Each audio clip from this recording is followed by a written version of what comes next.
The Voice of Russia World Service presents another program in the series Christian Message from Moscow.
For your attention today, the radio version of Angel Birds, a story by contemporary Orthodox author Nikolai Kakuhin, who lives in Moscow.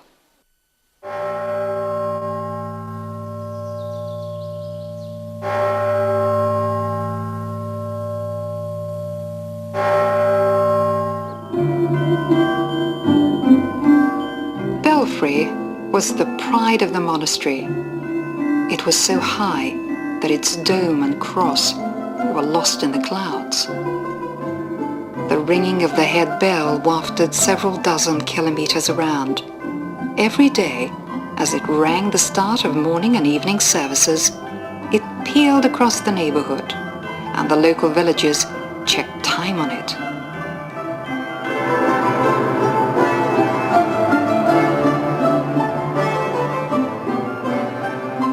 Fairly frequently, the monastery received pilgrims from the capital and other cities who arrived on buses. The tour of the cloister included the ascent to the top of the belfry, and pilgrims looked forward to it, sometimes arriving for this particular purpose only.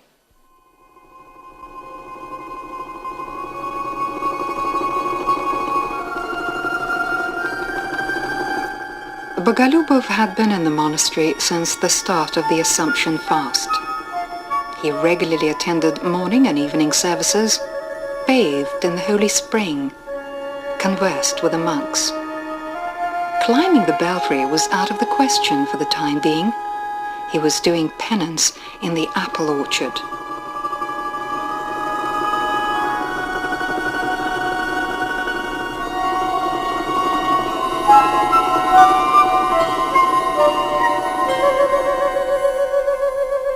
Transfiguration Day nobody worked, so Bogolyubov decided he would do something he had long wanted to.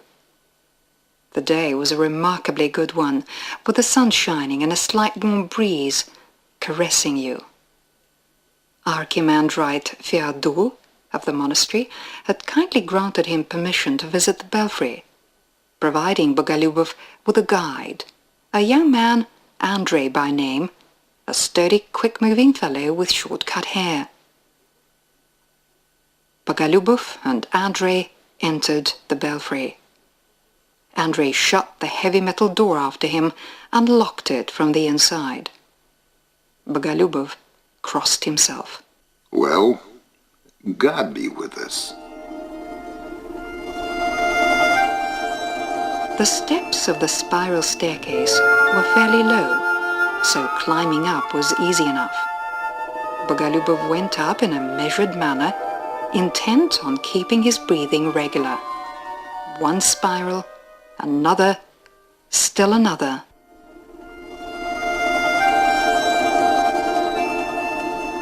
A miracle be it. The staircase is fairly steep, but you don't feel it. If we proceed at the same pace, we'll be there in a quarter of an hour. Sure. When I have to ring the bell, I fly up in a breath.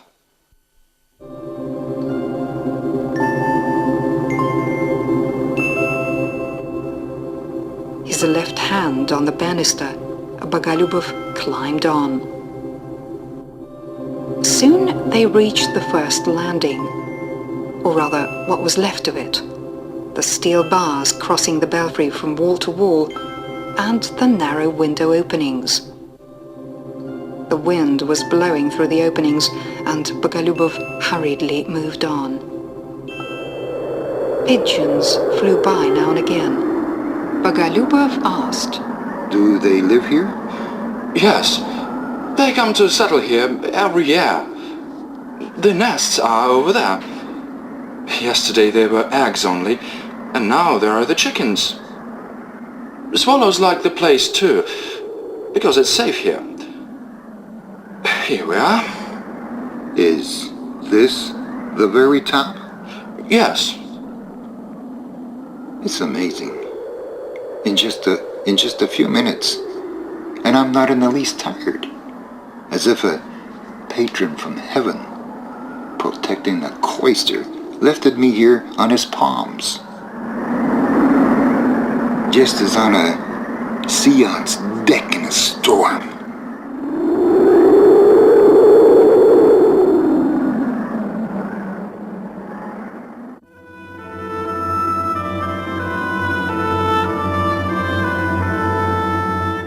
Bogolyubov held tight to the banister, looking around him.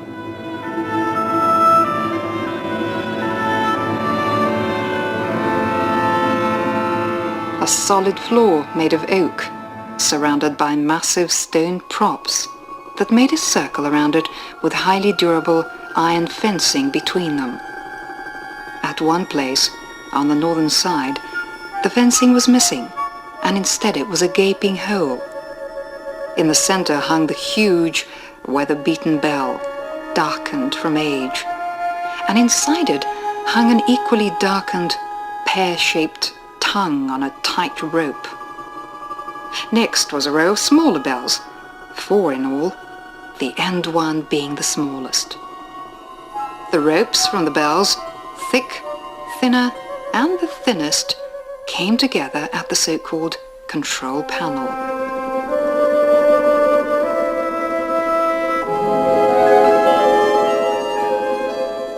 As the wind subsided a little, Bogolyubov stepped forward, quickly crossed the landing and stood under the cover of one of the props. The view that came before his eyes shook him profoundly.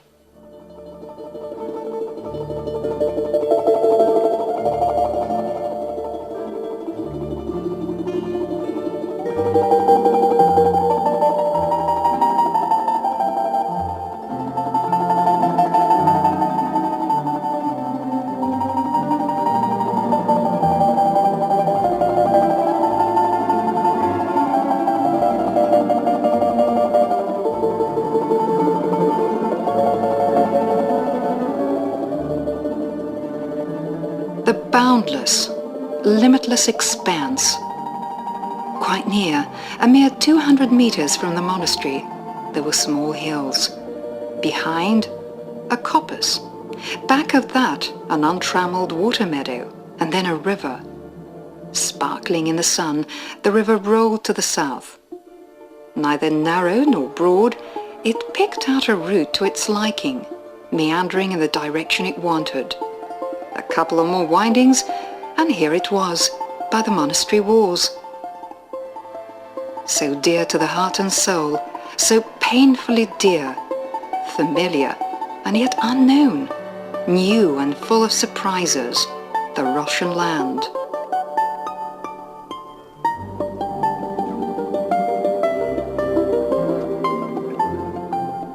Bogolyubov crossed to the western side of the platform.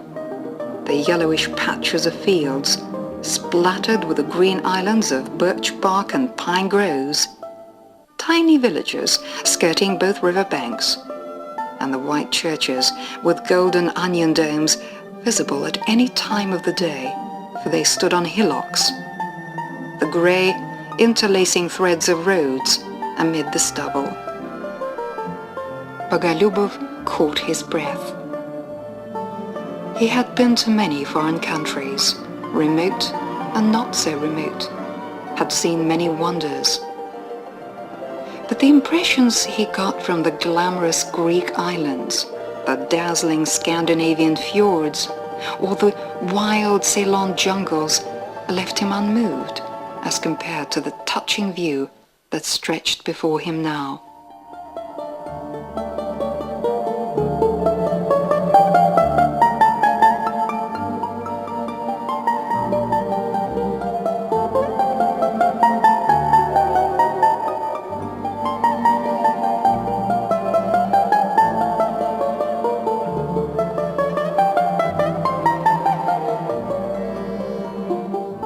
Where else?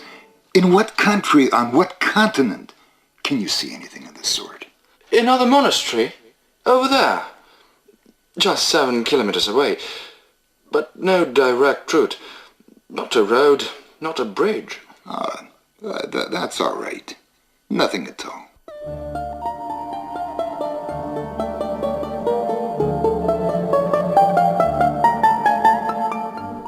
White birds became visible in the distance, coming from the right, rhythmically flapping their wings with even intervals as if in slow motion. They headed for lands unknown.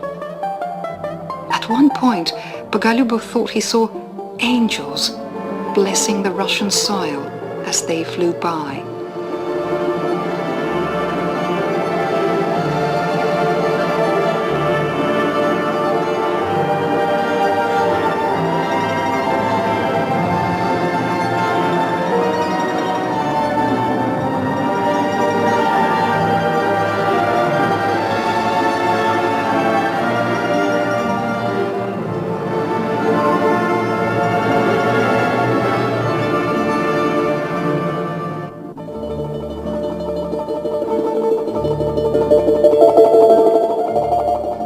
Bogolyubov grabbed the iron barrier with both hands and clearly felt he was a captain gazing down on a heaving, glittering with dazzling specks sea.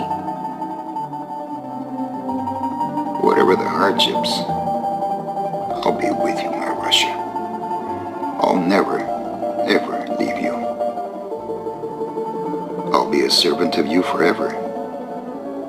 And all the knowledge, faculties and prayers God installed into me and enriched my memory with, I will put at your service. I have a strange feeling that if I leave Russia, even if only for a moment, something bad is going to happen to her. My life is inseparable from Russia. And I'll stay with her, even after my death. My ashes will be part of her. And the angel birds will send me a blessing as they fly over my grave.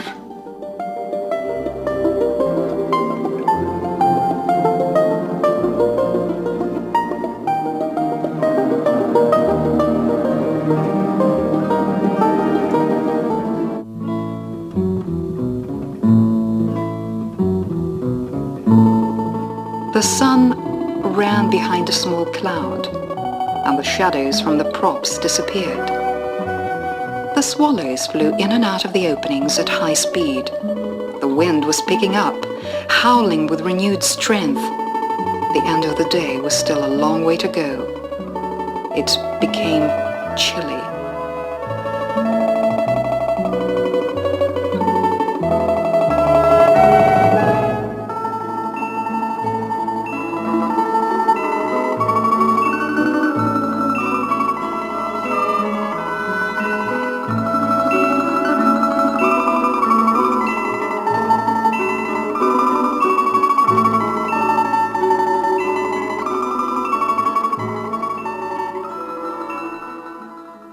Bogolyubov threw a last glance at the far-stretching fields.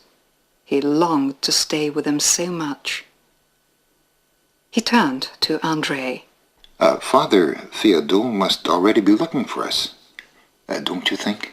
Some pilgrims spent half a day here. I don't think he's looking for us.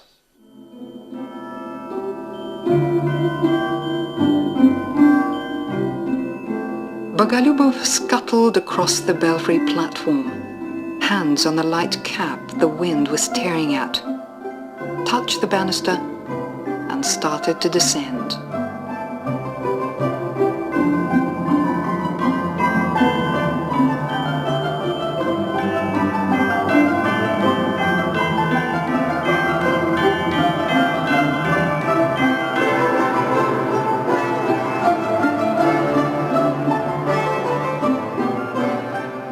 In the Voice of Russia World Service, you were listening to Angel Birds by Orthodox author Nikolai Kakuhin. The story was presented by Karl Watts, Pavel Novichkov and Svetlana Yakimenko.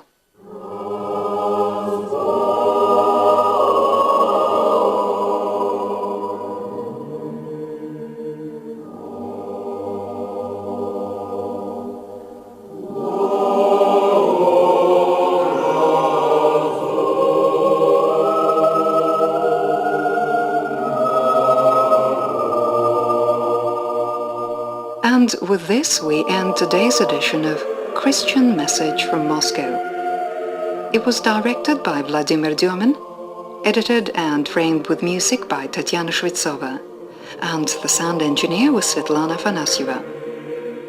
We invite you to listen to our next program in a week's time.